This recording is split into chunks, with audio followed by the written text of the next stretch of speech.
हरे कृष्ण कृष्ण कृष्ण हरे हरे, हरे राम राम राम हरे हरे। हरे कृष्णा। आप सभी भक्तों का हार्दिक स्वागत है श्रीमद् भागवतम की इस कक्षा में। स्वागतम सुस्वागतम। और आज हम चर्चा करेंगे श्रीमद् भागवत के तृतीय स्कंद के चतुर्थ अध्याय के ऊपर। तो जल्दी से हम रिकैप करते, कल हमने क्या पढ़ा था। कल हमने पढ़ा था कि विदुर जी और उद्धव जी का संवाद चल रहा था। उद्धव जी विदुर जी को बता रहे थे भगवान कृष्ण के विषय में, उनकी लीलाओं के विषय में। और जब विदुर जी कृष्ण भगवान के विषय में सुन रहे थे तो उनको बहुत आनंद की अनुभूति हो रही थी, लेकिन उद्धव जी को बड़ा दुख लग रहा था। उद्धव जी कृष्ण कथा तो कर रहे थे पर उनको अच्छा नहीं लग रहा था। क्यों अच्छा नहीं लग रहा था? उद्धव जी परेशान थे कि कृष्ण को मनुष्य रूप लेकर इस संसार में आना पड़ता है और वो कितनी कष्ट भरते हैं, कितनी कठिनाई सहन करते हैं। कभी मनुष्यवत लीला करते हुए अपने माता पिता से माफ़ी मांगते हैं, कभी उनको नाना प्रकार के असुरों को जो है उनका सामना करना पड़ता है। कुछ ना कुछ लगा ही रहता है, कभी चैन से बैठ ही नहीं पाते। तो उद्धव जी बड़े परेशान थे। इस प्रकार से फिर हमने पढ़ा कि विदुर जी आगे मैत्री जी के पास जाएंगे, मैत्री जी से कैसे उनका मिलना होगा। तो जैसे हमने कल चर्चा किया था कि भगवान श्री कृष्ण ने आगे फिर उद्धव जी को बोला था, उद्धव तुम क्या करो ना, तुम अभी बद्रिक आश्रम चले जाओ। लेकिन भगवान कृष्ण संसार से जाने वाले थे, ये बात जान गए थे उद्धव जी। तो उद्धव जी ने बद्रिक आश्रम ना जाके भगवान श्री कृष्ण का अनुसरण किया और उनका पीछा करते करते वो भी वहीं पहुंच गए जहां भगवान कृष्ण सरस्वती नदी के तट पर और एक पेड़ के नीचे शांति से बैठ गए थे। इसी समय अचानक से एक नए रोल की एंट्री हुई श्रीमद् भागवत के अंदर। ये हैं श्री मैत्रेय मुनि। मैत्रेय मुनि के विषय में कल हमने थोड़ा पढ़ा था कि मैत्रेय मुनि कौन थे। इसी पर हम आज दोबारा चर्चा करेंगे। तो आज हम पढ़ेंगे श्रीमद् भागवत तृतीय स्कंद चतुर्थ अध्याय और श्लोक संख्या 9 से हम प्रारंभ करेंगे। उसी समय संसार के अनेक भागों की यात्रा करके महान भगवत भक्त तथा महर्षि कृष्ण द्वैपायन व्यास के मित्र एवं हितैषी मैत्रेय अपनी इच्छा से उस स्थान पर आ पहुँचे। तो मैत्रेय मुनि के विषय में बता रहे हैं, ये वेद व्यास जी के बड़े अच्छे मित्र थे। वेद व्यास जी जो स्वयं भगवान कृष्ण के अवतार और जिन्होंने सारे के सारे वेदों का, शास्त्रों का जो लिपिबद्ध उनको किया था गणेश जी की सहायता से, उन्हीं वेद व्यास जी के हितैषी मित्र थे। और संसार के अनेक भागों का ये भागों की यात्रा करके आए थे। तो सारी यात्राएं करके अब भगवान कृष्ण के पास आए और कहते हैं अपनी इच्छा से उस स्थान पर पहुंचे। उन्हें किसी ने इनवाइट नहीं किया था। उन्हें कैसे पता चल गया कि भगवान कृष्ण संसार से जाने वाले हैं, इस बात का खुलासा अभी तो नहीं हुआ है भागवत में, आगे देखते हैं होता है तो। मगर मैत्रेय मुनि वहाँ पर अचानक प्रकट हो गए। तो अभी 3 व्यक्ति यहाँ पर सरस्वती नदी के तट पर हैं। एक तो भगवान श्री कृष्ण हैं जो पेड़ के नीचे बैठे आराम से एक अपनी जगह पर, दूसरा पैर रखे हुए हैं, अपना चरण कमल रखे हुए हैं, और उद्धव जी उनके साथ बैठे उनकी सेवा में, और मैत्रेय मुनि भी वहाँ पे पधार गए। मैत्रेय मुनि उनमें भगवान में अत्यधिक अनुरक्त थे और वे अपना कंधा नीचे किए प्रसन्न मुद्रा में सुन रहे थे। मुझे विश्राम करने का समय देकर भगवान मुस्कुराते हुए तथा विशेष चितवन से मुझसे इस प्रकार बोले। तो उद्धव जी ये सारी बातें विदुर जी को बता रहे हैं कि ये सब कुछ हुआ था वहाँ पर, है ना। कि उद्धव जी बता रहे हैं कि उस समय पर वहाँ पर मैत्रेय मुनि आए और उन्होंने प्रणाम किया। तो भी कथा जो है ये उद्धव जी के द्वारा सुनाई जा रही है विदुर जी को। श्री भगवानुवाच, भगवान श्री कृष्ण ने कहा, हे वसु, मैं तुम्हारे मन के भीतर से वह जानता हूँ जिसे पाने की तुमने प्राचीन काल में इच्छा की थी, जब विश्व के कार्यकलापों का विस्तार करने वाले वसुओं तथा देवताओं ने यज्ञ किए थे। तुमने विशेष रूप से मेरी संगति प्राप्त करने की इच्छा की थी। अन्य लोगों के लिए इसे प्राप्त कर पाना दुर्लभ है, किंतु मैं तुम्हें यह प्रदान कर रहा हूँ। तो देखो खुलासा हो गया इस बात का कि मैत्रेय मुनि अचानक से वहाँ कैसे प्रकट हो गए। भगवान कृष्ण बता रहे हैं, देखो हे वसु, वसु कहकर उनको बुलाया कि तुम जो है पूर्व समय में वसु थे और सारे तुम जितने वसु थे और देवता थे, तुम सब यज्ञ करने में लगे हुए थे। उस समय तुमसे अत्यधिक प्रसन्न होकर मैंने तुमको वरदान दिया था कि तुम्हें मैं अपनी पर्सनल एसोसिएशन दूंगा। भगवान श्री कृष्ण का पर्सनल एसोसिएशन, उनका बिल्कुल व्यक्तिगत सानिध्य या फिर उनके शुद्ध भक्त भक्तों का व्यक्तिगत सानिध्य ये बहुत बहुत बहुत भाग्य से मिलता है। क्या कह रहे हैं कृष्ण? अन्य लोगों के लिए इसे प्राप्त कर पाना दुर्लभ है, ये बहुत कठिन है। आप भगवान कृष्ण के ठगनी माया से कुछ भी मांगोगे तो तुरंत मिल जाएगा। जैसे हम मांगते हैं ना, हमें गाड़ी दे दो, बंगला दे दो, ये दे दो, वो दे दो, मिल जाता है, उसमें ज़्यादा मेहनत नहीं लगती। असुर लोग घनघोर तपस्याएं करते हैं, है ना, ओम ब्रह्मदेवाय नमः, ओम नमः शिवाय, ओम नमो नारायण, इस तरह से असुर लोग बहुत तपस्याएं करते हैं, या ऋषि महर्षि भी बहुत तपस्याएं करते हैं, यहाँ तक कि देवता भी कई बार तपस्या करते हैं। उसके बाद उन्हें क्या मिलता है? संसार का भोग मिल जाता है, राजा बन जाते हैं, लोक के राजा बन जाते हैं, या इंद्र बन जाते हैं, ब्रह्मा बन जाते हैं। कृष्ण कहते हैं ये सब बहुत आसानी से मैं दे देता हूँ। आप सोच सकते हैं तपस्या करने में कितनी मेहनत लगती है, उसको कृष्ण कह रहे हैं ये तो आसानी से मिलने वाली चीज़ है। मेरा पर्सनल सानिध्य अगर कोई चाहता है, मेरे साथ मेरा संग चाहता है, वो मैं हर किसी को नहीं देता, वो बड़ा दुर्लभ है, किंतु मैं तुम्हें यह प्रदान कर रहा हूँ। तो बता रहे हैं कि आप मेरे पास आए हो तो बहुत वैल्यूएबल है आपका ये जो समय है। आप ये मत सोचना कि जैसे किसी से भी मिलते हैं ऐसे मैं यहाँ पर आकर कृष्ण से मिल रहा हूँ और थोड़ी हाय हेलो करके चला जाऊँगा। कृष्ण कहते हैं कि बहुत दुर्लभ वस्तु आपके पास है और कितने समय का आपको मैंने संग दिया है ये भी आप नहीं जानते। कृपया करके आप इसका सदुपयोग करना। एक कहने का मतलब है, भागवत जो है ना, भागवत के श्लोकों के बीच में भी कुछ लिखा होता है। 2 श्लोकों के अंदर क्या लिखा होता है ये तो हम पढ़ लेते हैं, मगर उन 2 श्लोकों के बीच में क्या लिखा होता है ये भी हमें थोड़ा गुरु कृपा से पढ़ना सीखना होगा। तो भगवान कृष्ण कह रहे हैं कि अभी जो है बहुत गंभीरता पूर्वक आप मेरा संग कीजिए और आपको मैं जो भी बताने वाला हूँ एक प्रकार से उसको ध्यान पूर्वक आप सुनिएगा, क्योंकि ये बहुत दुर्लभ वस्तु है जो आपको मिली है और ये कितने समय के लिए मिली है, कितनी कठिन तपस्या से मिली है, इसका भी कोई अंदाज़ा नहीं।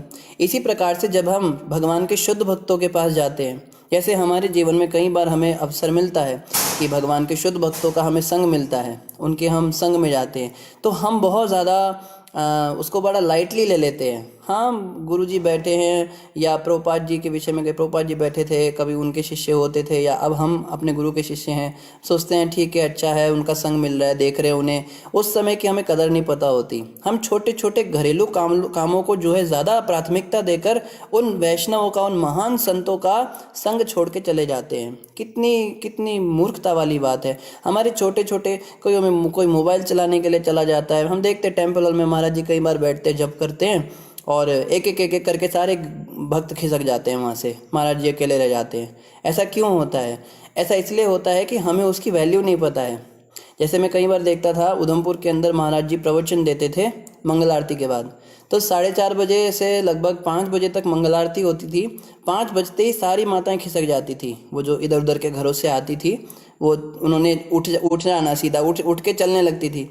तो महाराज उनको टोकते थे कि तुम कहाँ जा रही हो, तुम्हें प्रवचन में भी बैठना चाहिए, तुमको खाली मंगल आरती करती हो, अच्छा है तुम प्रवचन भी सुना करो। पर उन्होंने सुननी ही नहीं किसी की बात, वो तो अपने घरेलू काम को ज़्यादा प्राथमिकता देती थी। तो इस प्रकार से हम देखते हैं कि शुद्ध भक्तों का संग जो है ये बहुत दुर्लभ होता है और ये बहुत किस्मत से मिलता है। ये कृष्ण कह रहे हैं ना कि बहुत दुर्लभ वस्तु है, ये हर किसी को नहीं मिलती। कृष्ण का संग या कृष्ण के भक्तों का संग ये एक ही समान ही है। कहा है ना, भक्त भक्ति भगवंत गुरु चतुर नाम वपु एक, तिनके पद वंदन किए नासत विघ्न अनेक। ये भक्त, भक्ति, भगवंत और गुरु, ये चतुर नाम वपु एक, ये 4 नाम हैं लेकिन व्यक्ति एक ही है। तो गुरु को भी भगवान के समान और भक्ति को और भक्तों को भी भगवान के समान ही हमें आदर देना सीखना होगा, तभी हमारी कुछ जो है प्रगति हो सकती है। तो मैत्रेय मुनि जो है वो हमारी तरह नहीं थे और उन माताओं की तरह भी नहीं थे। मैत्रेय मुनि ने समझी ये बात कि बहुत दुर्लभ वस्तु मुझे मिल रही है और क्या किया, हे साधु तुम्हारा वर्तमान जीवन अंतिम तथा सर्वोपरि है, क्योंकि तुम्हें इस जीवन में मेरी चरम कृपा प्राप्त हुई है। कृष्ण कह रहे हैं मेरी चरम कृपा तुमको प्राप्त हो गई, मतलब इससे अधिक, कहते हैं ना कृष्ण कृपा करो, कृष्ण हम पे कृपा कब करेंगे, कब ठाकुर जी की कृपा होगी, पता नहीं, समझ में नहीं आ रहा है। कृष्ण कहते हैं जो भी मैं कृपा करता हूँ ना किसी पे, उसमें सबसे बड़ी कृपा यही है कि मैं अपना पर्सनल सानिध्य उसको देता हूँ, मेरा पर्सनल एसोसिएशन देता हूँ, या अपने भक्तों का पर्सनल एसोसिएशन देता हूँ। ये कृष्ण की चरम कृपा है। अब तुम बद्ध जीवों के इस ब्रह्मांड को त्याग कर मेरे दिव्य धाम वैकुंठ को जा सकते हो। तुम्हारी शुद्ध तथा अविचल भक्ति के कारण इस एकांत स्थान में मेरे पास तुम्हारा आना तुम्हारे लिए महान वरदान है। तुम बस ये समझो कि इस एकांत स्थान पे तुम अचानक से इस समय आए जब मैं जाने वाला हूँ, ये तुम्हारा बड़ा परम सौभाग्य है, तुम्हारे लिए बहुत बड़ा वरदान है ये तुम्हारा यहाँ पे आना। हे उद्धव, प्राचीन काल में कमल कल्प में सृष्टि के प्रारंभ में मैंने अपनी नाभि से उगे हुए कमल पर स्थित ब्रह्मा से अपनी उस दिव्य महिमाओं के विषय में बतलाया था जिसे बड़े बड़े मुनि श्रीमद् भागवत कहते हैं। तो कृष्ण क्लेम कर रहे हैं, I recited Shrimad Bhagavatam to Brahma and then Brahma recited it to Narada. ऐसा नहीं है कि ये वेद व्यास जी के द्वारा लिखा हुआ ग्रंथ है। 4 वेद, 4 उपवेद, 18 पुराण, 18 महापुराण, 1113 ब्राह्मण, आरण्यक, 108 उपनिषद, ये सारे जितने शास्त्र हैं ये सब ब्रह्मा जी के मस्तक से उत्पन्न हुए हैं। लेकिन दिस श्रीमद् भागवत ये सीधा भगवान श्री कृष्ण ने ब्रह्मा जी से कही है। तो इसका हम बाकी 4 वेदों से कैसे तुलना कर सकते हैं? कई लोग कहते हैं ना, हम तो वेद पढ़ेंगे, हम श्रुति पढ़ते हैं, हम स्मृति नहीं पढ़ते। गीता, भागवत, रामायण ये सब तो स्मृति शास्त्र है, हम तो श्रुति पढ़ते हैं, हम तो वेद पढ़ते हैं, वेदों में ही ज्ञान है। तो भगवान कृष्ण कह रहे हैं, सृष्टि के आरंभ में मैंने ब्रह्मा जी को ये ज्ञान दिया था जिसको श्रीमद् भागवत कहते हैं। तो ये भागवत की कथा जो व्यक्ति सुन रहा है वो डायरेक्टली भगवान कृष्ण के शब्दों को सुन रहा है। और जो बाकी सब किताबें हैं, जो बाकी सब शास्त्र हैं हमारे, वो सब भगवान कृष्ण के विषय में किसी ने कहे हैं। ब्रह्म संहिता को ब्रह्मा जी ने कहा है, नारद पंचरात्र को नारद जी ने कहा है, या फिर जो और भी अनेक शास्त्र हैं, तो जो 40 होती हैं, ये जितने भी शास्त्र हैं मुख्य रूप से ब्रह्मा जी ने कहे हैं। लेकिन कृष्ण कहते हैं श्रीमद् भागवत कथा तो स्वयं मैंने ब्रह्मा जी को सुनाई है। तो एक्चुअली में श्रीमद् भागवत की कोई तुलना नहीं है अन्य शास्त्रों से। इस विषय पर बिल्कुल हमको दृढ़ विश्वास होना चाहिए, और जो भी हम भागवत में पढ़ेंगे सुनेंगे वही परम सत्य है। कई बार ऐसा होता है कि विरोधाभास दिखता है, अन्य पुराणों में, अन्य शास्त्रों में कुछ और लिखा होगा, लेकिन भागवत में उसके विपरीत बात आ जाएगी।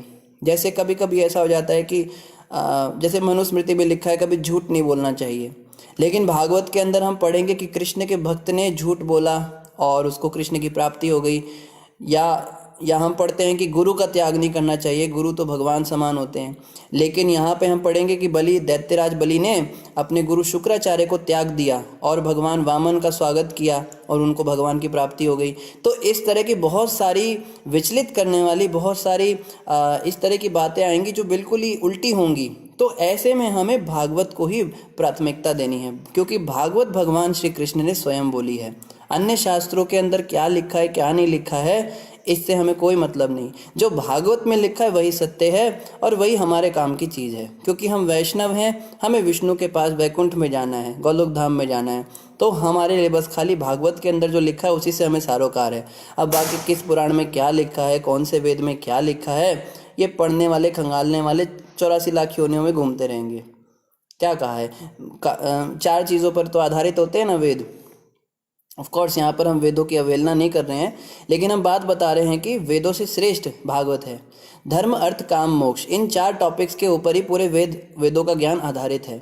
धर्म, कैसे हम धर्म का आचरण करें, अर्थ मतलब फिर उस धर्म के आचरण से कैसे पैसा कमाएं, फिर काम, उस पैसे से हम कैसे इंद्रिय तृप्ति करें, फिर मोक्ष कि बहुत इंद्रिय तृप्ति करने के बाद संसार से वैराग्य कैसे लाएं।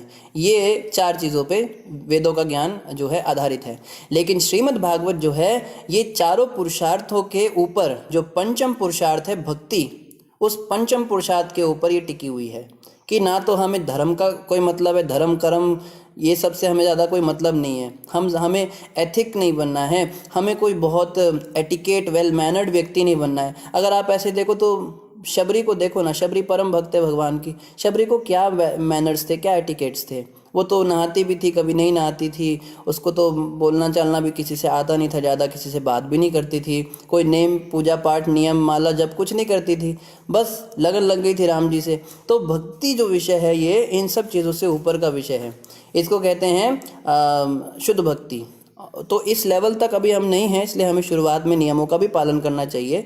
वेदों शास्त्रों में जो नियम है उनका पालन निश्चित रूप से करना चाहिए। इसको वैदिक भक्ति कहते हैं। पहले वैदिक भक्ति से हमें प्रारंभ करना है, सारे नियमों का पालन करना है, लेकिन धीरे धीरे करके हमें उस स्तर तक जाना है जहाँ पर ये नियम जो हैं इन सबको ये सब गौण हो जाते हैं, भक्ति की प्राथमिकता हो जाती है। और जो भक्त उस स्तर पे हैं, या जिन भक्तों की कथाएं हम सुनेंगे भागवत में, जो ऐसे ऐसे काम करेंगे जो वेदों में वर्जित हैं, तो हमें यही समझना है कि ये भगवान के शुद्ध भक्त हैं और वेदों के नियम इनके लिए नहीं हैं। आगे क्या कहा जा रहा है? हे उद्धव, प्राचीन काल में कमल कल्प में तो इस प्रकार से भगवान कहते हैं श्रीमद् भागवत मैंने ब्रह्मा जी को कमल कल्प में सुनाई थी। अलग अलग कल्प होते हैं। ब्रह्मा जी के एक दिन को एक कल्प कहते हैं, और ब्रह्मा जी के हर दिन का अलग नाम होता है ना। जैसे इस दुनिया में भी हम अलग अलग डे मनाते हैं ना, मदर्स डे, ये फादर्स डे, ये योगा डे, या फ्रेंड्स डे, या पता नहीं कौन कौन से डे होते हैं। तो इस तरह से हर दिन को हम कुछ नाम दे देते हैं कि इस दिन हम ये फेस्टिवल मनाएंगे। तो ब्रह्मा जी के हर दिन का विशेष नाम होता है उसके कार्यकलाप के अनुसार, कि उसमें कोई विशेष घटना घटती है, भगवान की कोई विशेष लीला होती है। जैसे वराह कल्प होता है, स्वर्ण कल्प होता है, ऐसे ये जो है ये कमल कल्प है। इस कमल कल्प में भगवान ने ब्रह्मा जी को भागवत सुनाई थी। हम पूछेंगे बाद में ये प्रश्न आपसे, किस किस को याद रहेगा कि कौन से कल्प में भगवान ने भागवत सुनाई थी ब्रह्मा जी को। तो ये सब चीज़ें याद करनी, नोट करने वाली बातें हैं। उद्धव ने कहा, हे विदुर, जब मैं पूर्ण पुरुषोत्तम भगवान द्वारा इस प्रकार से प्रतिक्षण कृपा भाजन बना हुआ था और उनके द्वारा अतीव स्नेहपूर्वक संबोधित किया जा रहा था, तो मेरी वाणी रुककर आंसुओं के रूप में बह निकली और मेरे शरीर के रोम खड़े हो गए। अपने आंसू पोंछकर और दोनों हाथ जोड़कर मैं इस प्रकार बोला। क्या बोले उद्धव जी? हे प्रभु, जो भक्तगण आपके चरण कमलों की दिव्य प्रेमा भक्ति में लगे हुए हैं, उन्हें धर्म, अर्थ, काम तथा मोक्ष, इन 4 पुरुषार्थों के क्षेत्र में कुछ भी प्राप्त करने में कोई कठिनाई नहीं होती। ये देखो, अभी हम इसी पे चर्चा कर रहे थे और भागवत में भी यही जिक्र आ गया। क्या कह रहे उद्धव जी?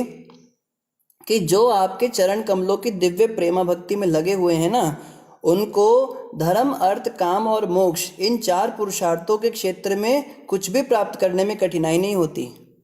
कहने का मतलब, जो व्यक्ति भक्ति कर रहा है भगवान की, उसके पास ऑटोमेटिकली सारा धर्माचरण आ जाएगा, सारा अर्थ आ जाएगा, पैसा आ जाएगा, काम, इच्छाएं भी उसकी सारी पूरी हो जाएंगी, जो भी वो इच्छा करेगा, और मोक्ष तो उसके चरणों में बैठा रहेगा। मोक्ष कहेगा अभी तुमको मुक्ति दे दूं, लेकिन भक्त कहता है नहीं, मुझे मुक्ति नहीं चाहिए, मुझे तो बस कृष्ण चाहिए। तो इस प्रकार से उद्धव जी कह रहे हैं, ये चारों पुरुषार्थ तो उसके लिए ऐसे ही सुलभ हो जाते हैं जो भक्ति करता है। लेकिन इसके विपरीत अगर हम देखें, जो वेदों का नियमों का पालन करने वाले, जो 4 पुरुषार्थों के चक्कर में लगे रहते हैं, धर्म, अर्थ, काम, मोक्ष, उनको भक्ति नहीं मिलती। लेकिन भक्ति करने वालों को ये चारों मिल जाते हैं। इसी से हम पता लगा सकते हैं।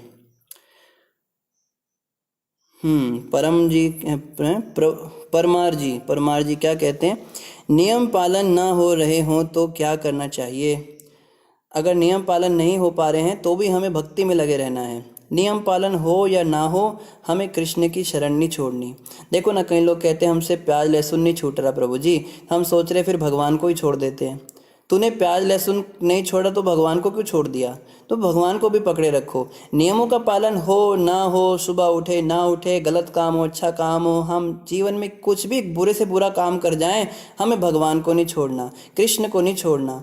अगर हम गंदी आदतें नहीं छोड़ पा रहे तो हम कृष्ण को भी क्यों छोड़ें? कई लोग कहते हैं ना कि हमने इसलिए भक्ति करना छोड़ दिया, हमें लगता है क्या हम तो दोगलापन कर रहे हैं, भक्ति के नाम पे आडंबर कर रहे हैं, ऊपर ऊपर से भक्त बन रहे हैं, अंदर से सब गंदी आदतें बनी हुई हैं। इसलिए हमने सोचा कि हम मंदिर नहीं जाएंगे, हम जप नहीं करेंगे, हम मंगल आरती नहीं उठेंगे, हम फिर पूरे ही वही बन जाते हैं जो अंदर से हैं, बाहर और भीतर और। ऐसा नहीं बनना चाहिए। तो ये सही फिलॉसफी नहीं है। सही फिलॉसफी ये है, जब मैं गलत आचरण नहीं छोड़ पा रहा हूँ, गंदी आदतें नहीं छोड़ पा रहा हूँ, तो मैं कृष्ण को क्यों छोड़ूं भाई? कृष्ण को भी पकड़े रखना है। जैसा हूँ कैसा हूँ, कहाँ है ना, एक भजन गाते हैं महाराज जी, आपने भी सुना होगा, बड़ा फेमस भजन है।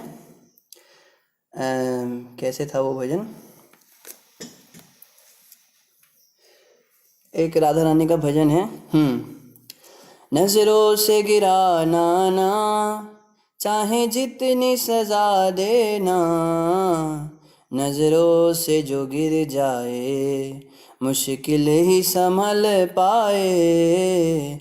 राधे तेरे चरणों की गर धूल जो मिल जाए। कहते हैं ना, नज़रों से गिराना ना, चाहे जितनी सज़ा देना। राधा रानी, मैं तो बहुत गंदा हूँ, मैं तो बहुत गंदे गंदे काम करता हूँ, मगर आप अपनी नज़रों से मुझे मत गिराना। फिर एक और भजन था, मैं उसको भूल रहा हूँ, मतलब उसकी लाइन इस तरह से है कि अगर आप मेरे पापों का विचार करोगे तो मेरा तो कोई हिसाब ही नहीं। उनका नहीं हिसाब लाडली श्री राधे, ऐसे करके आपको कुछ याद आए तो बताइएगा, हम गा देंगे उसको।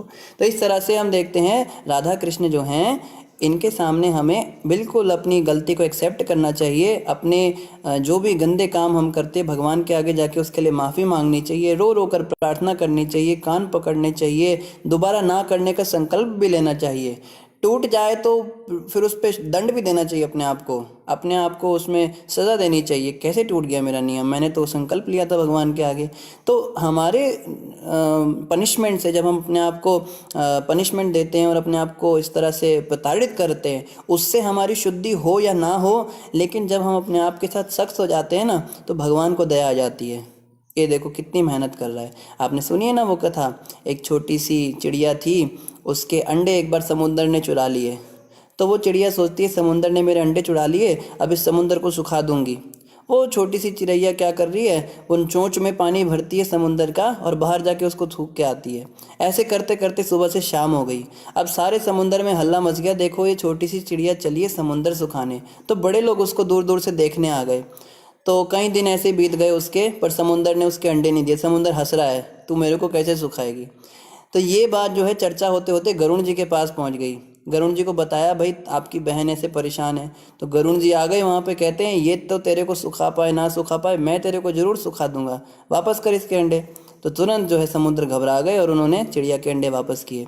तो हम देखते हैं कि जब हम प्रयास करते हैं, हमें पता ये इम्पॉसिबल है, शुद्ध होना नामुमकिन है प्रभु। आज के ज़माने में काम वासना से हम लोग पूरी तरह से कैसे शुद्ध हो जाएंगे। मैं अपनी बात करता हूँ, मैं भी नहीं हो सकता, कोई नहीं हो सकता। काम क्रोध लोभ मोह मद मत्सर, ये आलस से इतनी बड़ी बीमारी है, आलस से ही नहीं छूटता है। लेकिन तो भी जब हम कोशिश करते हैं ना, प्रयास करते हैं, हमें पता है हमारे प्रयासों से कुछ नहीं होने वाला, ये बेकार की कोशिशें हैं, लेकिन फिर भी जब हम कोशिश करते हैं तो भगवान को दया आ जाती है और वो गरुण जी की तरह आकर फिर हमारे ऊपर कृपा कर देते हैं और फिर हम देखते हैं हमारे सब नियमों का पालन होने लगता है। तो यही एकमात्र साधन है। इसके अलावा ये शिव कुमार जी कह रहे हैं, नाम जपन क्यों नहीं, ये वाला भजन नहीं है। नाम, हाँ ये वाला भी भजन सही है शिव कुमार जी, आपने बहुत अच्छा कहा। नाम जपन क्यों छोड़ दिया, है ना, ये भी बहुत समझने की बात है। काम ना छोड़ा, क्रोध ना छोड़ा, लोभ ना छोड़ा, पाप ना छोड़ा, नाम जपन क्यों छोड़ दिया तूने, सत्य वचन क्यों तोड़ दिया। गुरु महाराज कहते हैं ना, हे प्राणी तूने काम क्रोध लोभ मोह तो कुछ छोड़ा नहीं, नाम जपन क्यों छोड़ दिया। तो भगवान का नाम भी नहीं छोड़ना है और नियमों को भी कोशिश करनी है पालन करने की। हम प्रयास करेंगे तो भगवान कृपा करेंगे। हाँ याद आ गया भजन, ऐसे है वो, जो तुम मेरे अवगुण देखो तो उनका नहीं हिसाब, लाडली श्री राधे मेरे गिनियो ना अपराध, लाडली श्री राधे। कहते हैं ना, अगर आप मेरे अवगुण देखने लगी तो राधा रानी उनका तो हिसाब ही नहीं है। इसलिए क्या कह रहे हैं, मेरे गिनियो ना अपराध लाडली श्री राधे। हे राधा रानी, है तो वैसे भौतिक जगत के ही सॉन्ग हैं ये, लेकिन अगर अच्छी शिक्षा मिलती है तो हमें ले लेनी चाहिए उसमें से भी। कहते हैं कि मेरे गिनियो ना अपराध श्री राधे, राधा रानी आप मेरे अपराधों को मत देखना, कृपा करो मेरे ऊपर, मैं तो अपराधों से भरा पड़ा हूँ। अगर आप इनका विचार करने लगे तो बस हो गया मेरा उद्धार। और महाप्रभु के विषय में तो कहा गया है, पतित पावन हेतु तब अवतारा, मुसम पतिता प्रभु न पाए बेयार। क्या कहते हैं, हे प्रभु, हे चैतन्य महाप्रभु, आपका तो अवतार ही पतितों को पावन करने के लिए हुआ है, तो इस समय मुझसे बड़ा पापी आपको कोई नहीं मिलेगा। और इस समय तो हम पूरे उसके साथ भी कह सकते हैं ना। देखो भजन जब गाते हैं तो हमें भाव तो आता नहीं, हम बस गा देते हैं। डेली दर्शन आरती होती है, डेली गा देते हैं। लेकिन जब हमको अपना दिखता है ना मेरे अंदर कितनी दोष है, कितनी गंदगी है, उस समय जब हम भगवान को कहते हैं ना भगवान मैं तो बहुत पापी हूँ, तो एक्चुअली हम हृदय से उसको कह रहे होते हैं कि देखो सच्ची बात है, झूठ थोड़ा ना बोल रहा हूँ। इस समय मेरे से बड़ा पापी आपको कोई नहीं मिलेगा, तो कृपया करके आप मेरा उद्धार पहले कीजिए, क्योंकि आपका अवतार ही इसके लिए हुआ है, पापियों का उद्धार करने के लिए हुआ है। तो जब हमको ऐसा लगे कि नियमों में शिथिलता हो रही है, हम जप नहीं कर पा रहे हैं, हमारे अंदर गलत गलत काम दिमाग में आ रहे हैं, गंदा आचरण हो रहा है, उस समय हमें महाप्रभु से प्रार्थना करनी चाहिए कि देखो महाप्रभु, अभी मैं आपकी कृपा के लिए एकदम एलिजिबल हो गया, इस समय मैं पूर्ण योग्य हूँ, क्योंकि आपकी कृपा प्राप्त करने की योग्यता यही है ना कि पतित होना है। देखो मैं कितना पतित हो गया, क्या क्या काम मैंने किए हैं। तो इस तरह से उस समय को आप जो है अपने फायदे में निकाल सकते हैं। आगे क्या कह रहे हैं, किंतु हे भूमन, जहाँ तक मेरा संबंध है, मैंने आपके चरण कमलों को प्रेम भक्ति में ही अपने को लगाना श्रेयस्कर माना है। तो उद्धव जी ने कहा भगवान कृष्ण से कि धर्म अर्थ काम मोक्ष तो मिल जाते हैं बड़ी सरलता से भक्ति करने वाले को, लेकिन तो भी मैंने अपने मन को सदैव आपके चरणों में लगाया। मैंने धर्म अर्थ काम मोक्ष को कभी स्वीकार नहीं किया। ये भी बहुत बड़ी परीक्षा होती है माया के द्वारा। जब भी कोई व्यक्ति भक्ति करने लगता है ना, तो बस उसके तो ज़माना पीछे पड़ जाता है। तुम पागल हो गए हो, तुम्हारी उम्र नहीं है, ये नहीं है, वो नहीं है, तुम ज़्यादा ही लगता है उनके चक्करों में पड़ गए, तुमने काम पे ध्यान देना बंद कर दिया, तुमने हमारे साथ बाहर घूमना बंद कर दिया, लोग पीछे पड़ जाएंगे। और क्या होगा, कई लोगों के पास में ना बहुत सारे ऑफ़र आते हैं, भक्ति में ज्वाइन करने के बाद ऑफर आने लगेंगे। पहले तो कोई कुत्ता भी हम पे भौंकता नहीं था, अभी इतने लोग आ जाएंगे, प्रभु जी आप तो बड़े हमें अच्छे लगते हैं, माता जी आप तो देखने से लगता है बड़े भक्त हैं, और इस प्रकार से इतना सम्मान देंगे, इतना मान देंगे, इतना आदर देंगे, कहेंगे हम तो जी बस आपके चेले हैं, हमें तो आप दीक्षा दे दीजिए, इस तरह की बातें कहेंगे ये लोग। पहले तो दुनिया गालियाँ मारती थी हमको, कोई कहा ना, कोई पूछता भी नहीं था, पानी भी नहीं पूछता था, क्या निकम्मा कहाँ से आ गया, कहाँ पैदा हो गया। भक्ति थोड़ी सी करो ना तो एकदम से ये सब आने लगता है और पैसा आने लगता है। लोग अलग अलग प्रकार से, कोई बैंक अकाउंट भर देगा, कोई पैसे दे देगा, कोई आदर सम्मान दे देगा। तो ये सारी चीज़ें जो हैं ये भक्ति करने से आती हैं, ये सब चीज़ें आ जाती हैं ऑटोमेटिक। लेकिन जो इनके चक्कर में पड़ता है ना, फिर भक्ति महारानी चली जाती है। भक्ति माता कहती है अब तेरे को यही सब पसंद है तो इसी में उलझ जा। इसीलिए भक्तों को क्या करना चाहिए, उद्धव जी बता रहे हैं जहाँ तक मेरा संबंध है। उद्धव जी कह रहे बाकियों को बारे में मैं नहीं कह सकता, बाकी लोग हो सकता है इन सब चीज़ों में फंस जाते हो, लेकिन जहाँ तक मेरा संबंध है, मैंने आपके चरण कमलों की प्रेमा भक्ति में ही अपने को लगाना श्रेयस्कर माना। मैंने सोचा ये सब वस्तुएं मुझे मिल रही हैं, लेकिन शरीर के साथ ये सब खत्म हो जाएंगी। पैसा जो मिलेगा, मान सम्मान जो मिलेगा, घर गाड़ी रुपया पैसा मिल भी गया, बड़े बड़े मंदिर का कोई मठाधीश मुझे बना दिया, मृत्यु के बाद तो सब जीरो है ना। उद्धव जी कहते हैं इसलिए मैं इनसे ज़्यादा श्रेयस्कर मानता हूँ आपकी प्रेमा भक्ति को, क्योंकि भक्ति जो है वो मृत्यु के बाद भी मेरे साथ जाएगी। आगे क्या कह रहे हैं, हे प्रभु, विद्वान मुनियों की बुद्धि भी विचलित हो उठती है जब वे देखते हैं कि आप समस्त इच्छाओं से मुक्त होते हुए भी सकाम कर्म में लगे रहते हैं।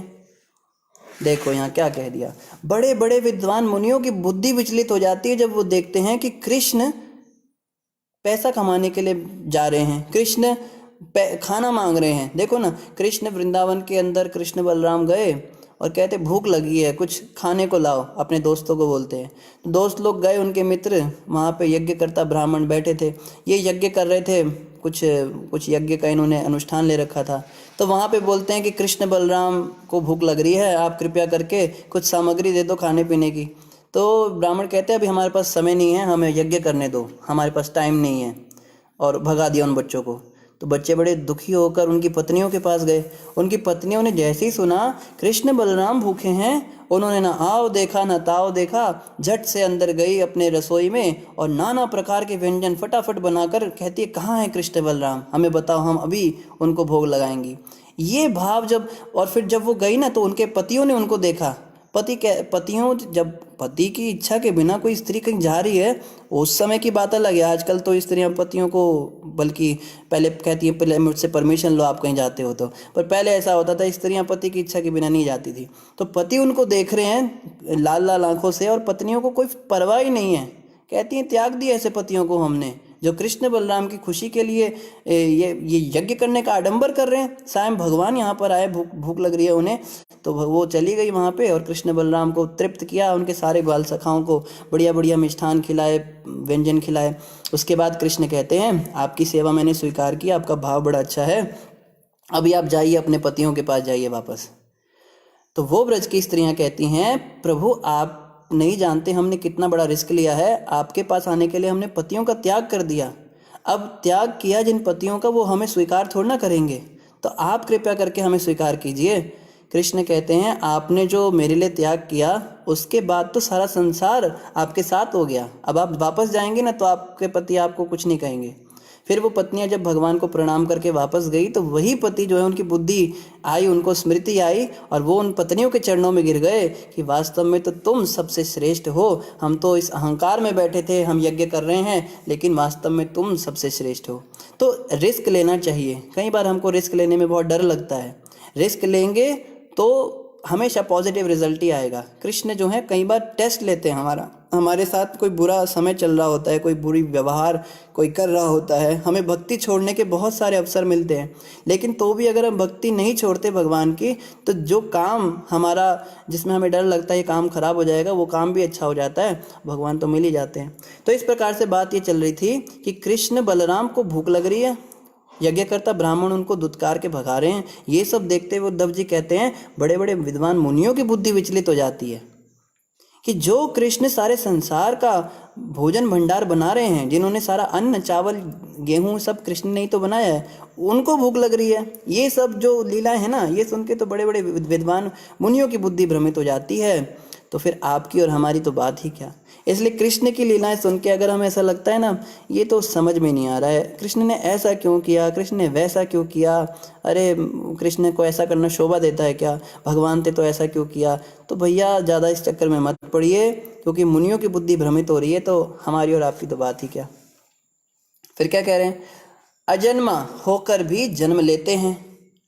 ये देखो ये उनके लिए कह दिया, जो ये है ना संत रामपाल जी महाराज जो बेचारे जेल में बैठे हैं, इनके लिए भी कह दिया अजन्मा होकर भी जन्म लेते हैं। ये कहते हैं ना कृष्ण का तो जन्म हुआ था, उनके तो माता पिता थे, भगवान मतलब जिसका जन्म नहीं होता, इसलिए हम कृष्ण को भगवान नहीं मानते।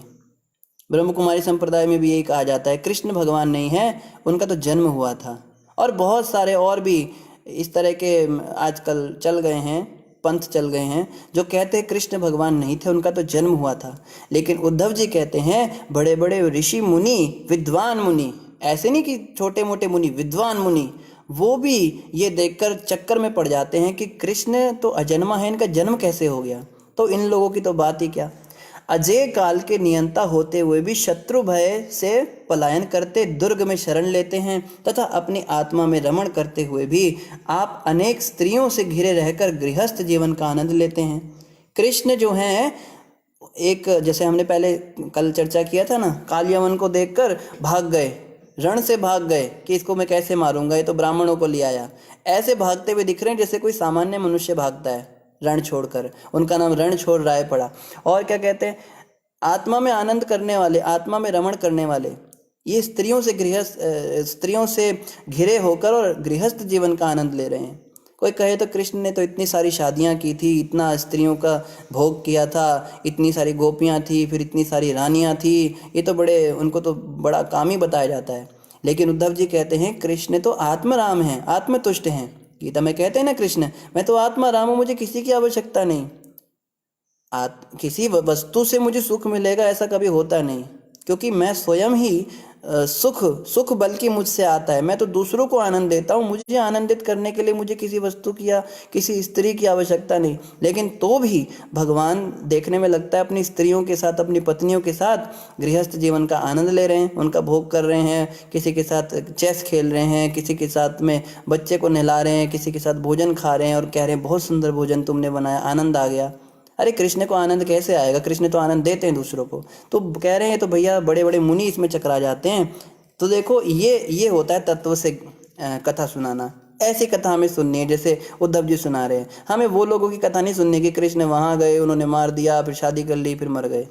ये कोई कथा नहीं होती। कथा मतलब तत्व भी समझाइए। आगे क्या कह रहे हैं, हे प्रभु आपकी नित्य आत्मा कभी भी काल के प्रभाव से विभाजित नहीं होती और आपके पूर्ण ज्ञान की कोई सीमा नहीं है। कृष्ण को ज्ञान लेने के लिए किसी गुरुकुल में जाने की आवश्यकता नहीं थी, तो कृष्ण गुरुकुल में क्यों गए? कृष्ण ने ये सांदीपनी मुनि को गुरु क्यों बनाया? वहाँ जाकर क्यों जरूरत पड़ी उनको? ये सब लीला थी भगवान की, ये सिखाने के लिए कि गुरुकुल में जाना कितना आवश्यक है। जो लोग कहते हैं ना कि हमें गुरु की आवश्यकता नहीं, हम तो बस सीधा ठाकुर जी के चरणों में जाएंगे, हमें मिडिल मैन नहीं चाहिए बीच में। ये बीच में कहाँ से ये लोग आ जाते हैं? हम ठाकुर जी के पास जा रहे हैं, सीधा बीच में पता नहीं कहाँ से गुरु, हमें गुरु की आवश्यकता नहीं।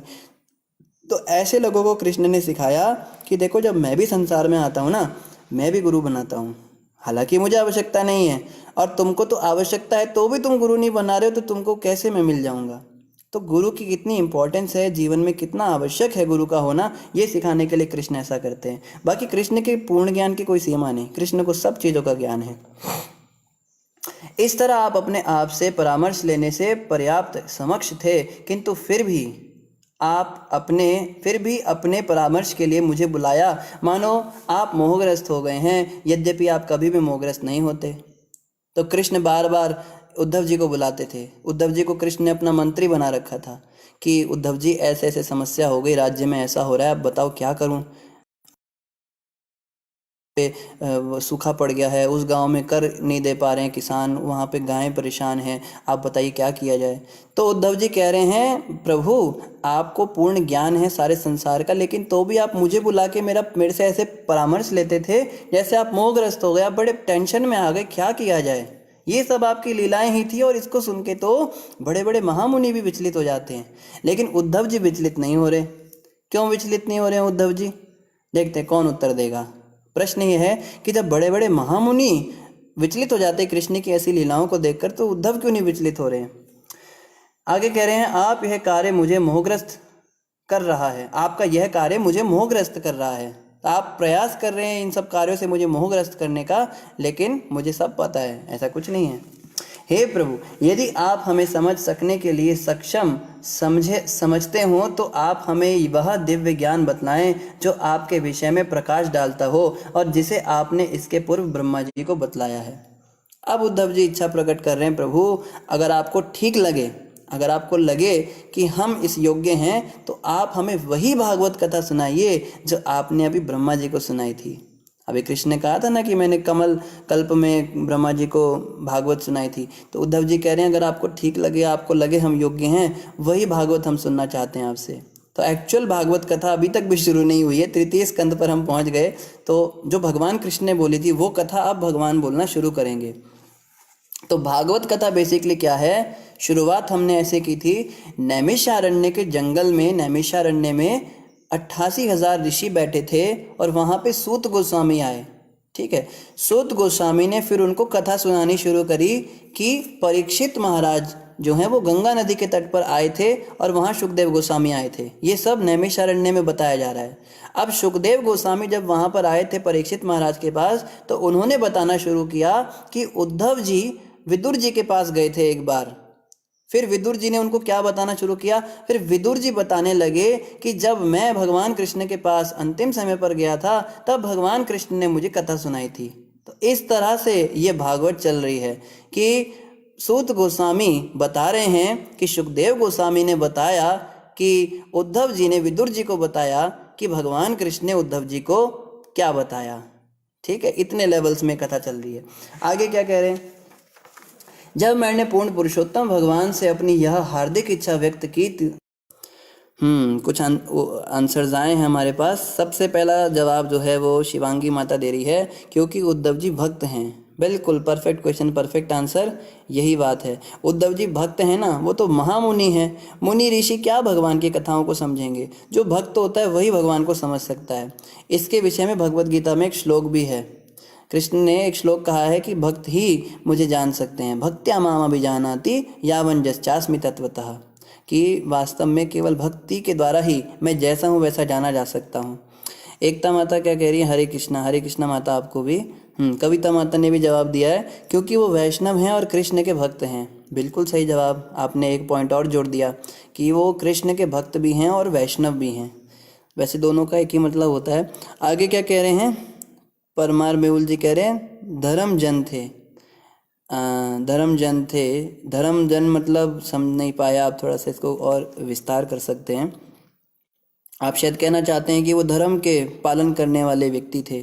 तो ये उत्तर भी आपका सही है, मगर इसमें थोड़ी सी त्रुटि है कि धर्म का पालन करने वाले तो मुनि भी हैं ना, ऋषि मुनि भी तो धर्म का पालन करते ही हैं, वो भी धर्मजन हैं, लेकिन उन्हें तो कृष्ण समझ में नहीं आते। इसका मतलब धर्म का कोई व्यक्ति पालन कर रहा है या नहीं कर रहा है, इससे फ़र्क नहीं पड़ता, भक्त होना चाहिए भगवान का, है ना। वैसे आपका उत्तर भी सही है। कृष्णा एनवाईएस कहते हैं क्योंकि उद्धव जी ने कृष्ण के चरण कमलों को पकड़ा है। तो ये बिल्कुल परफेक्ट आंसर, एकदम तीर आपने निशाने पे मारा है कृष्णा जी। वास्तव में यही बात है, उद्धव जी ने कृष्ण के चरणों की शरण ले रखी है। अभी उद्धव जी ने खुद बताया ना। देखो, इसको कहते हैं ध्यान पूर्वक सुनना। क्वेश्चन जो है वो आंसर जो है क्वेश्चन में होता है।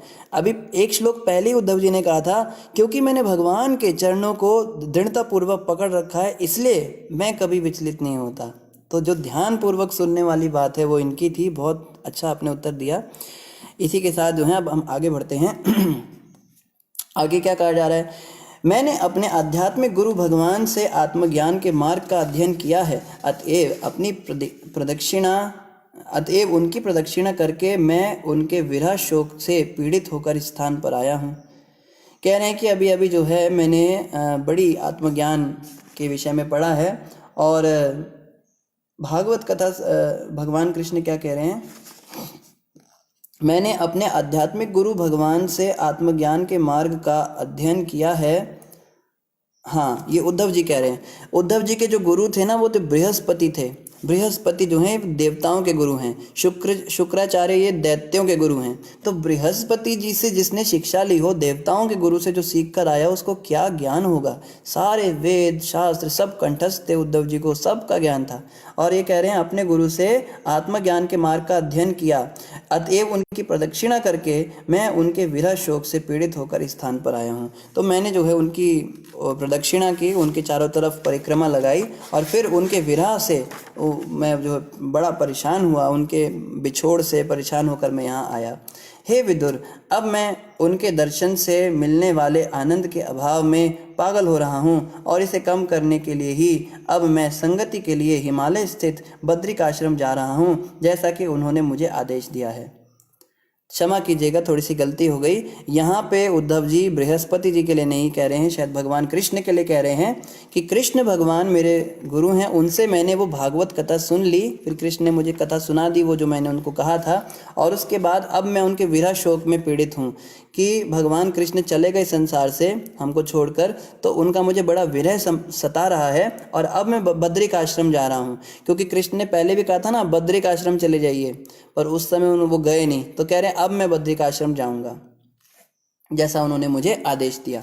वहाँ बद्रिकाश्रम में नर तथा नारायण ऋषियों के रूप में अपने अवतार में भगवान अनादिकाल से समस्त मिलनसार जीवों के कल्याण हेतु महान तपस्या कर रहे हैं। तो भगवान कृष्ण और अर्जुन ये नर और नारायण के रूप में प्रकट हुए थे, और ये बद्रिकाश्रम में दिव्य तपस्या में लीन हैं। अभी भी कहते हैं लीन हैं इस समय, जब ये बातें हो रही है, आज से 5000 साल पहले। श्री शुक उवाच, अब वापस जो है हम अपना कैमरा कहाँ ले आएंगे? शुकदेव गोस्वामी परीक्षित महाराज को जो सुना रहे हैं। अब इस डायमेंशन में देखो, अलग अलग डायमेंशन में जाना पड़ेगा भागवत में।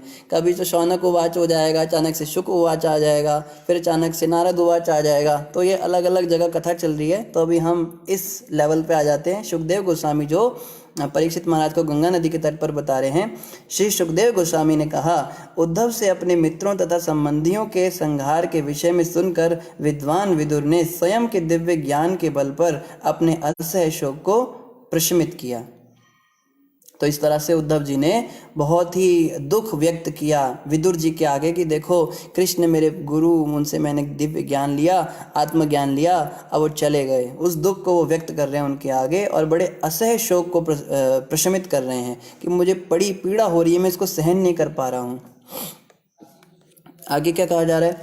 भगवान के प्रमुख तथा अत्यंत विश्वस्त भक्त उद्धव जब जाने लगे तो विदुर ने स्नेह तथा विश्वास के साथ उनसे प्रश्न किया। अब उद्धव तो देखो, उद्धव जी भी बता सकते थे ना कि कृष्ण ने जो भागवत कथा सुनाई फिर क्या सुनाई। उद्धव जी ने ये सब नहीं बताया। उद्धव ने बस इतना कहा कि कृष्ण से मैंने ऐसे ऐसे बोला, आप भागवत सुना दो। फिर कृष्ण ने मुझे सुना दी, अब मैं जा रहा हूँ।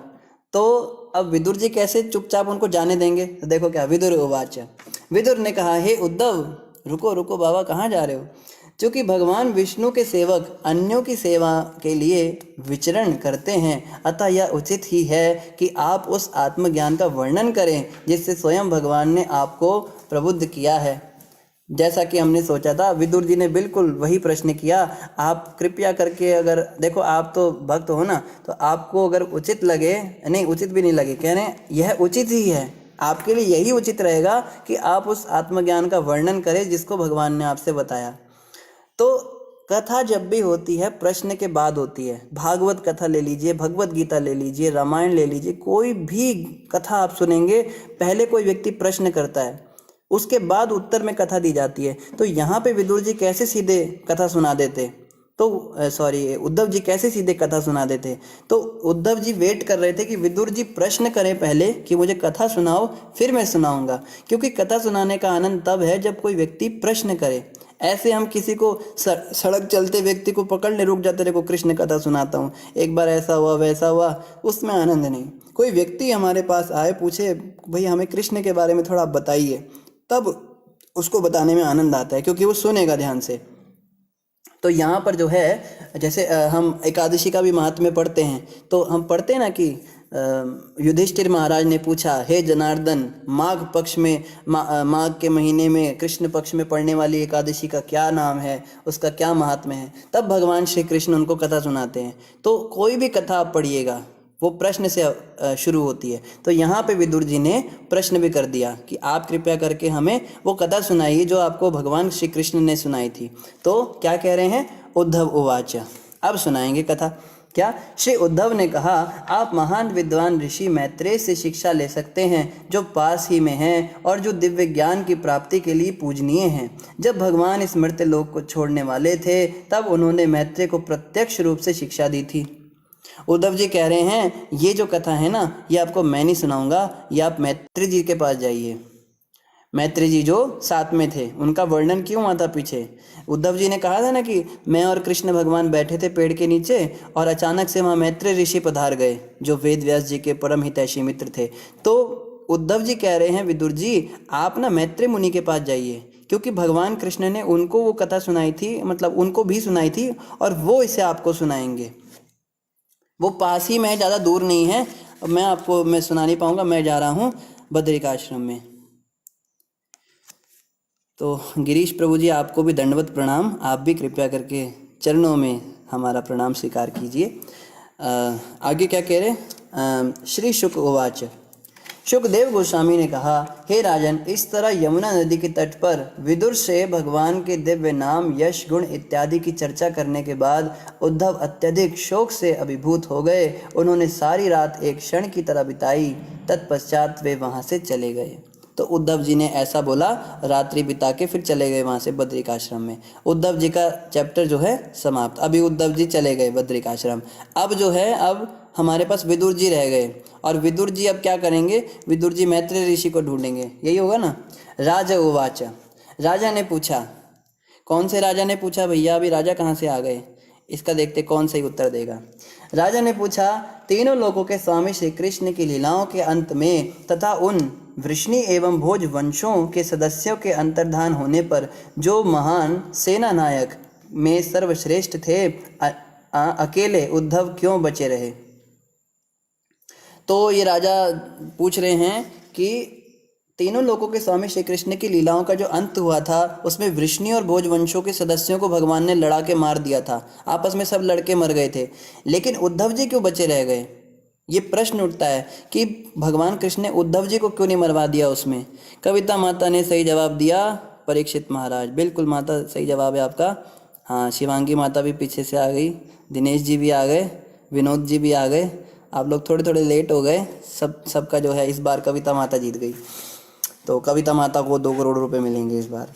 तो क्या बता रहे हैं? परीक्षित महाराज कहते सुखदेव गोस्वामी को, सुखदेव गोस्वामी, उद्धव जी तो चले गए, मगर पहले ये तो बताओ कि उद्धव जी को भगवान ने क्यों नहीं मरवाया, वो क्यों बचे रह गए? श्री शुक उवाच, सुखदेव गोस्वामी ने उत्तर दिया। क्या उत्तर दिया? हे प्रिय राजन, ब्राह्मण का श्राप तो केवल एक बहाना था, किंतु वास्तविक तथ्य तो भगवान की परम इच्छा थी। वे अपने असंख्य पारिवारिक सदस्यों को भेज देने के बाद पृथ्वी के धरातल से अंतर्धान होना चाहते थे। उन्होंने अपने आप इस तरह सोचा। कहते हैं कौन ब्राह्मण श्राप दे सकता है भगवान को? या फिर टीवी में जो हम देखते हैं कि वो श्राप दे रही है, गंधारी माता श्राप दे रही है, कृष्ण तुमने मेरे सारे बच्चों को मरवा दिया, मेरे 100 पुत्र मरे, जाओ तुम्हारे भी वंश का नाश हो जाए। तो मान लो अगर वो सच हो भी, ऐसे तो सच नहीं है, मान लो फिर भी, तो सुखदेव गोस्वामी कहते हैं अरे कृष्ण को कौन श्राप दे सकता है? कृष्ण ने तो श्राप नाम का ये एलिमेंट बनाया है संसार में, तो कृष्ण को कौन श्राप दे सकता है? लेकिन ये भगवान कृष्ण की स्वयं की इच्छा थी कि वो अपने परिवार के सारे सदस्यों को भेज देने के बाद पृथ्वी के धरातल से अंतर्धान होना चाहते थे। कृष्ण चाहते थे मेरी आंखों के सामने सारा मेरा परिवार जो है चला जाए संसार से, उसके बाद मैं अंतर्ध्यान होऊंगा। अब मैं इस लौकिक जगत की दृष्टि से ओझल हो जाऊंगा और मैं समझता हूँ कि मेरे भक्तों में अग्रणी उद्धव की एकमात्र ऐसा है। बीच में कोई श्लोक रह गया? नहीं, कोई श्लोक नहीं है। अच्छा, कह रहे हैं इस तरह सोचा भगवान श्री कृष्ण ने। फिर इस तरह से सोचा, किस तरह सोचा? अब मैं, यानी कृष्ण भगवान कह रहे हैं, अब मैं लौकिक जगत की दृष्टि से ओझल हो जाऊंगा और मैं समझता हूँ कि मेरे भक्तों में अग्रणी उद्धव ही एकमात्र ऐसा है जिसे मेरे विषय में ज्ञान प्रत्यक्ष रूप से सौंपा जा सकता है। तो कृष्ण भगवान ने सोचा बाकी तो सारे मेरे घर वाले ऐसे ही हैं सब, मतलब केवल उद्धव ही ऐसे हैं जो मेरे को समझ सकते हैं, जिनको मैं प्रत्यक्ष ज्ञान दे सकता हूँ जाने से पहले। तो एक ज्ञान तो अर्जुन को दिया था भगवान ने, उसको कहते हैं भगवत गीता, वो आज भी हम सब पढ़ते हैं। भागवत में एक है उद्धव गीता। उद्धव गीता वो ज्ञान है जो कृष्ण भगवान ने उद्धव को दिया था जाते जाते, इसको भी गीता कहते हैं, क्योंकि कृष्ण ने ज्ञान दिया तो गीता, उद्धव गीता इसको कहते हैं। उद्धव किसी भी तरह मुझसे घटकर नहीं है। देखो कृष्ण कह रहे उद्धव जो है, और उद्धव जी ना देखने में भी बिल्कुल भगवान जैसे दिखते थे, वही श्याम वर्ण, वैसी ही आंखें, वैसे ही होठ, सब कुछ सेम टू सेम। उद्धव जब गए थे ना वृंदावन में गोपियों को सांत्वना देने के लिए, कृष्ण का संदेश देने के लिए, तो बिल्कुल कृष्ण जैसे लग रहे थे। लेकिन गोपियों ने उनको पहचान लिया, क्योंकि एक चीज़ उद्धव की कृष्ण से अलग थी।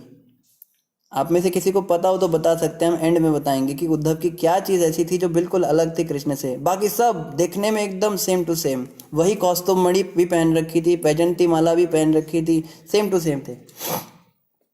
तो आगे कह रहे हैं कि उद्धव मुझसे किसी भी तरह घटकर नहीं है, क्योंकि वह प्रकृति के गुणों द्वारा कभी भी प्रभावित नहीं हुआ है। अतएव भगवान के विशिष्ट ज्ञान का प्रसार करने के लिए वह इस जगत में रहता रहे। तो कृष्ण ने कहा कि मेरे बाद में उद्धव रहेगा ताकि वो इस ज्ञान को आगे दे सके, भगवान के विशिष्ट ज्ञान का प्रसार करे, प्रचार करने के लिए उनको छोड़ा है। देखो कृष्ण भगवान भी प्रचार करने के लिए कितने आतुर हैं कि मेरे जाने के बाद भी प्रचार होता रहे। कोई कहता है कि प्रचार जो है भगवान ने नहीं कहा है, भगवान कहते हैं अपना उद्धार करो, मेरी भक्ति में लगो, मुझे समर्पण करके बैठ जाओ, माला लेकर वृंदावन में चले जाओ किसी जंगल में। कृष्ण देखो कितने ललायत हैं यहाँ पे, कह रहे हैं उद्धव को मैं छोड़ के जाऊँगा ताकि वो आगे प्रचार करे। तो कृष्ण चाहते हैं कि जीवात्माओं को प्रचार हो ताकि वो सब मेरी महिमाओं को जाने और इस संसार को छोड़कर मेरे चरणों में आए। इसीलिए तो देखो ना आज हम सब यहाँ क्यों बैठे हैं। प्रभुपाद जी ने प्रचार किया। प्रभुपाद जी वृंदावन में अच्छे खासे राधा दामोदर मंदिर में रूप गोस्वामी, रूप गोस्वामी और जीव गोस्वामी की समाधि के पास बैठते थे। उनको क्या ज़रूरत थी अमेरिका जाने की। अगर प्रभुपाद जी ने सोचा होता भाई मैं भजन कर लूँ, अपना ही उद्धार कर लूँ, संसार से पार लग जाऊँ, क्यों मैं मोह माया में फंसूँ, तो आज हम कहाँ होते बताइए। हमारी बात क्या, हजारों लाखों करोड़ों लोग जो हैं आज प्रभुपाद जी की कृपा से भक्ति मार्ग में आ रहे हैं। कितने तो शुद्ध भक्त बने, कितने तो भगवत धाम गए। तो प्रचार बहुत आवश्यक है, और प्रचार जो है ये भगवान को बहुत पसंद है। गुरु महाराज अक्सर अपने प्रवचन में कहते हैं कि प्रचारक सबको बनना चाहिए, स्वयं भी आचरण करें, प्रचार भी करें। ऐसा नहीं कि बस खाली हम अपना ही उद्धार कर लें, ऐसा नहीं करना होता। कहते हैं ना, गुरु महाराज का एक कोट था, महाराज कहते हैं स्वार्थी व्यक्ति को भगवान नहीं मिलते, भगवान परमार्थी व्यक्ति को मिलते हैं। जो सेल्फिश हो जाता है, स्वार्थी हो जाता है, उसको नहीं भगवान मिलेंगे। जो परमार्थी हो, जो दूसरों के भी कल्याण का सोचे, अपना भी कल्याण सोचे, दूसरे का भी सोचे, उसको भगवान जरूर मिलते हैं। शिवांगी माता पूछ रही है ऐसा क्या अलग होगा प्रभु जी, वो तो मुरली लगते थे अपने। हाँ, मुरली भी रखते थे बिल्कुल, लेकिन मोरपंख नहीं, मोरपंख भी लगाते थे, सब कुछ सेम था। आगे क्या कह रहे हैं, सुखदेव गोस्वामी ने राजा को सूचित किया कि इस तरह समस्त वैदिक ज्ञान के स्रोत और तीनों लोकों के गुरु पूर्ण पुरुषोत्तम भगवान द्वारा उपदेश दिए जाने पर उद्धव बद्रिकाश्रम तीर्थ स्थल पहुँचे और भगवान को तुष्ट करने के लिए उन्होंने अपने को समाधि में लगा दिया। फिर उद्धव जी इस तरह बद्रिकाश्रम गए और भगवान के उसमें लीन हो गए, भगवान के ध्यान में लीन हो गए। कविता माता कहती ज्ञान मार्गी थे, नहीं माता, वो भी भक्त थे भगवान के, ज्ञान मार्गी नहीं थे। पहले ज्ञान मार्गी थे जब बृहस्पति जी से ज्ञान लिया था, लेकिन कृष्ण से मिलने के बाद में या कृष्ण से ज्ञान लेने के बाद वो भी भक्त बन गए थे, भगवान के बहुत महान भक्त बन गए थे। विशेष रूप से गोपियों ने जब उनको आदेश दिया था तब वो। लेकिन अभी हम फिजिकल अपीयरेंस की बात कर रहे हैं कि देखने से या उनके आने से वृंदावन में गोपियों को कैसे पता चल गया कि कृष्ण नहीं है। वो भी पीताम्बर बिल्कुल सेम वैसा ही पहनते थे। विदुर ने उद्धव से इस मर्त्य लोक में परमात्मा अर्थात भगवान कृष्ण के आविर्भाव तथा तिरोभाव के विषय में भी सुना, जिसे महर्षिगण बड़ी ही लगन के साथ जानना चाहते हैं। तो यहाँ बताया जा रहा है विदुर जी ने उद्धव जी ने फिर मतलब विदुर जी को ये भी बताया कृष्ण कैसे आए, कैसे संसार से गए, ये सारी को महर्षिगण बड़ी लगन के साथ जानना चाहते हैं। तो इस पे हमारा वो होना चाहिए, इंटरेस्ट होना चाहिए कि कृष्ण कैसे आए संसार में, कौन सी शक्तियाँ आई, कौन सा ये आया। हम कहते हैं हमें तो बस जी रास लीला सुना दो आप भगवान की, वृंदावन में क्या क्या लीलाएं की कृष्ण ने। कहते हैं महर्षिगण जो हैं वो तत्व ज्ञान में भी आनंद लेते हैं। वो ये नहीं कहते फिलॉसफी नहीं पसंद हमें, बस कथा सुनाते रहो, लीला सुनाते रहो हमको। तो यहाँ पे उस बात की वो नहीं हो रही है, उस बात को स्वीकार नहीं किया जा रहा है। भगवान के यशस्वी कर्मों तथा मर्त्य लोक में असाधारण लीलाओं को संपन्न करने के लिए उनके द्वारा धारण किए जाने वाले विविध दिव्य रूपों को समझ पाना उनके भक्तों के अतिरिक्त अन्य किसी के लिए अत्यंत कठिन है, और पशुओं के लिए तो वे मानसिक विक्षोभ मात्र हैं। देखो क्या बोला, नहीं शिवांगी माता, गूगल नहीं करना है, आप चीटिंग मत कीजिए। तो यहाँ बताया जा रहा है भगवान के कर्मों को और इस संसार में उनकी असाधारण लीलाओं को समझने के लिए जो है, कह रहे हैं मनुष्यों के लिए तो बहुत ही मुश्किल है ये सब बातें समझना, और कह रहे हैं जो पशु हैं उसके लिए तो बस वो केवल पागलपन है। पशु मतलब जो नास्तिक होते हैं, नास्तिक प्रवृत्ति के लोग होते हैं, उनको जाके आप बताओगे ना कि कृष्ण की लीला तुमको सुनाता हूँ, कृष्ण ने गोवर्धन उठाया, वो कहेंगे पागल हो गया है। ये पता नहीं तुम लोगों के दिमाग में कहाँ से ये सब डाल देते हैं, मतलब तुम विश्वास कैसे कर लेते हो इन बातों पे, मुझे समझ में नहीं आता है। या तो तुम लोगों का ब्रेन वॉश हो चुका है, वहाँ पे तुमको कोई बाबा जी कहानियाँ सुना रहा है किताब में से, किसी ने नहीं देखा वो किताब किसने लिखी, किसी ने नहीं देखा उस आदमी को कृष्ण नाम का व्यक्ति था, किसी ने नहीं देखा उसको पहाड़ उठाते हुए, कभी सांप पे नाचता है, कभी पहाड़ उठाता है, कभी नदी में कूद जाता है, कभी आग पी लेता है। कितने पागलपन की बातें हैं। तो देखो यहाँ इस श्लोक में कहा जा रहा है पशुओं के लिए केवल मानसिक विक्षोभ है। जो पशु समान होते हैं ना, जो जानवरों जैसी बुद्धि के लोग होते हैं, वो केवल इसको मानसिक पागलपन समझते हैं। जानवर कौन होता है, जानवर 4 चीज़ें करता है, खाना, सोना, बच्चे पैदा करना और अपने इंद्रियों का तर्पण करना और ये अपनी रक्षा करना। तो जो आदमी इन 4 कामों में लगा हुआ है, जॉब कर रहा है, पैसा कमा रहा है, स्त्री का भोग कर रहा है, संतान आदि उत्पन्न कर रहा है और रूटीन लाइफ जी रहा है, सो रहा है, खा रहा है, घूम रहा है, मैकडोनल्ड में जाके फ़ोटो ही खिंचा रहा है, फेसबुक पे कमेंट मार रहा है और दुनिया भर के इंद्र तृप्ति के कार्य लगे हुए हैं। कभी जाके डनलप के गद्दे खरीदता है, कभी प्लाज्मा टीवी खरीद लेता है, कभी सोचता है ऐसी लड़की से शादी करूं जो दहेज में खूब बढ़िया बढ़िया मर्सिडीज़ गाड़ियाँ लाए। ऐसा व्यक्ति जो ये पशु है।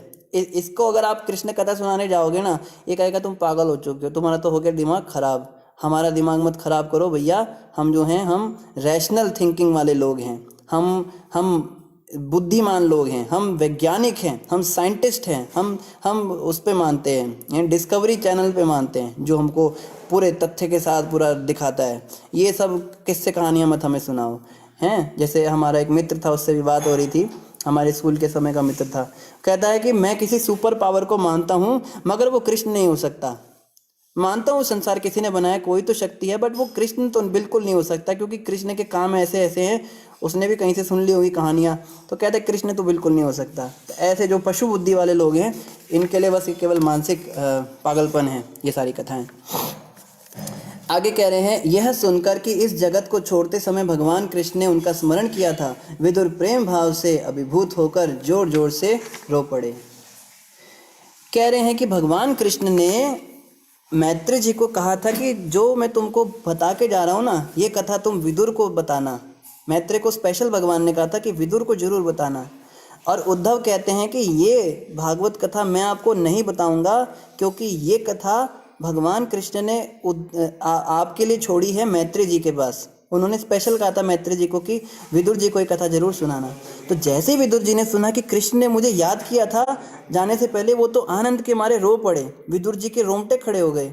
आप सोचिए ना कि किसी के गुरु जो हैं जब संसार से जाते हैं, या बहुत कोई लगाव जिनसे होता है और आप उनसे बहुत दूर हो, आप उनसे मिले नहीं बहुत अरसों से, और वो अंतिम समय पे आपको याद करके गए हों कि उसको ये देना जाके या उसको ये बात बताना, कितना आनंद आता है ये सुन के, कितना रोंगटे खड़े हो जाते हैं। तो विदुर जी ने जैसे ही सुना कि कृष्ण ने मुझे याद किया था, तो तुरंत जो है वो रो ही पड़े।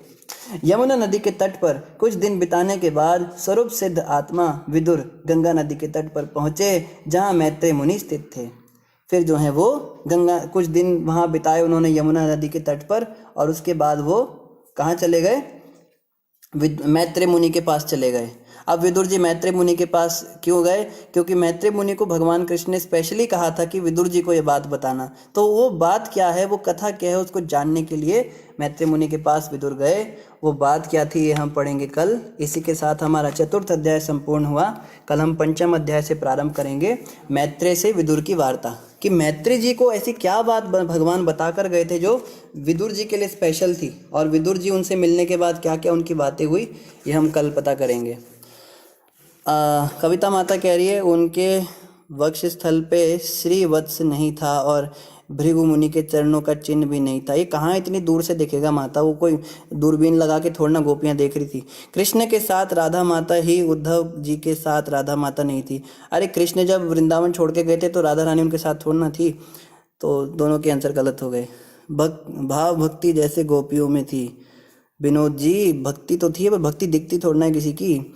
सही उत्तर यह है कि उद्धव ने भगवान की आवाज़ कॉपी नहीं करी। भगवान कृष्ण की आवाज़ कोई कॉपी नहीं कर सकता। कृष्ण की जो वाणी है इतनी मधुर है, इतनी सुंदर है, जब वो बोलते हैं तो लगता है कानों में अमृत जा रहा है। कोई कितना भी एक्सपर्ट हो ना, वो भगवान के जैसा रूप तो बना लेगा पर उनकी आवाज़ कोई कॉपी नहीं कर सकता। उससे गोपियों ने पहचान लिया ये तो उद्धव जी आए हैं। उद्धव जी को प्रणाम किया, फिर उद्धव जी ने उनको बातें बताई। तो इन्हीं शब्दों के साथ आप सभी का बहुत बहुत धन्यवाद और हरे कृष्णा। आप सभी कृपया करके जुड़े रहें। महाराज जी का भी प्रवचन अवश्य सुने मॉर्निंग में, जैसा हम हर बार बताते हैं। अभी लिंक शेयर होगा यहाँ पे, अयोध्या प्रभु लिंक शेयर करेंगे, तो आप कृपया करके उसमें भी जुड़े रहें। और सत्संग चैनल पर भी महाराज जी का प्रोग्राम आता है शाम को, वो भी आप देखें। 7:40 से लगभग 8:15 बजे तक उनका प्रोग्राम आता है। और हमारे लिए आप सब विशेष रूप से आशीर्वाद हमको देते रहें और भगवान से प्रार्थना अवश्य करते रहें कि हम इसी प्रकार आपकी सेवा में लगे रह सकें। हरे कृष्णा, धन्यवाद।